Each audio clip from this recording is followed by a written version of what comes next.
garrison here, I'd say it would have been a pretty quick fight, much more in the favor of the Americans. However, they don't come alone.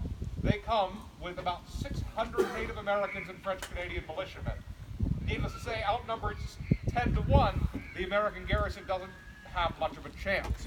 On top of that, this fort has a glaring strategical weakness, being in that it is not on the highest point of the island. Though we are 150 feet up in the air right now, there's another spot about 150 feet higher, just 700 yards behind the fort. All you have to do is put a cannon behind the fort and just drop cannonballs down into Fort Mackinac, and it's not really much of a challenge.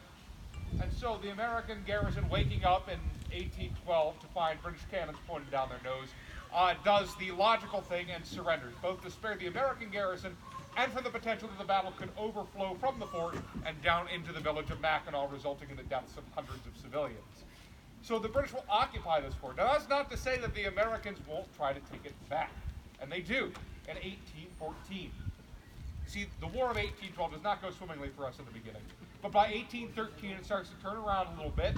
We win the Battle of Lake Erie, thanks to Commodore Oliver Hazard Perry, which gives us control of the upper Great Lakes. And so they decide they're going to come back for Mackinac. They put about 700 men on 5 ships and sail them up Lake Huron. They'll make many mistakes in this attack, the first of which being is they don't pack enough food for the trip. They will then fail to complete their first 2 objectives, the first of which being actually finding the British supply depot, which they'll fail at, and then they go ahead and burn, I believe it was Sault Ste. Marie, to no effect because it didn't do anything. And then they come to Mackinac, by which point they're starving to death. And they go ahead and put themselves right behind Round Island, totally eliminating the element of surprise. The British garrison sees them, and they then attempt to put a cannon battery on Round Island to bombard Fort Mackinac, which fails because the time that they are attacking is the summer. And in the summer is when all of Britain's Native American allies are here on Mackinac Island. They see them setting up this cannon battery, sail over, and chase off the cannon crew. They then attempt to sail one of the ships in front of the fort and bombard it. This doesn't work for the very simple fact that the cannon cannot elevate high enough to hit the fort. The British do not have that problem firing downrange. So the American ship takes some small damage and beats a pretty hasty retreat.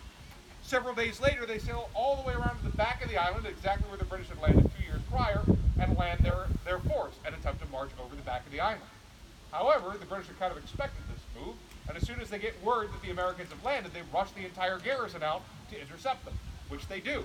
And in a relatively short battle, the Americans are beaten back at a relatively high cost. About 13 Americans killed, including their second-in-command, Major Andrew Hunter Holmes, as well as about 50 Americans wounded. Compare that to the British casualty report, which states that they suffered negligible casualties, which means they suffered really nothing at all. However, we're not done yet because we're determined to take back Mackinac, so we leave 2 of the smaller gunboats, the Tigress and the Scorpion, behind to blockade Mackinac, which nearly worked.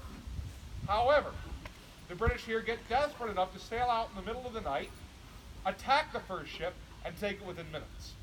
Then strike up the colors of distress. The other ship in the morning sees this and sails over, and when they get just a few yards away, they're grappled over, and the British pop up, jump over the railing, and take that ship within minutes as well. Just to add insult to injury, they renamed one of them the HMS Surprise.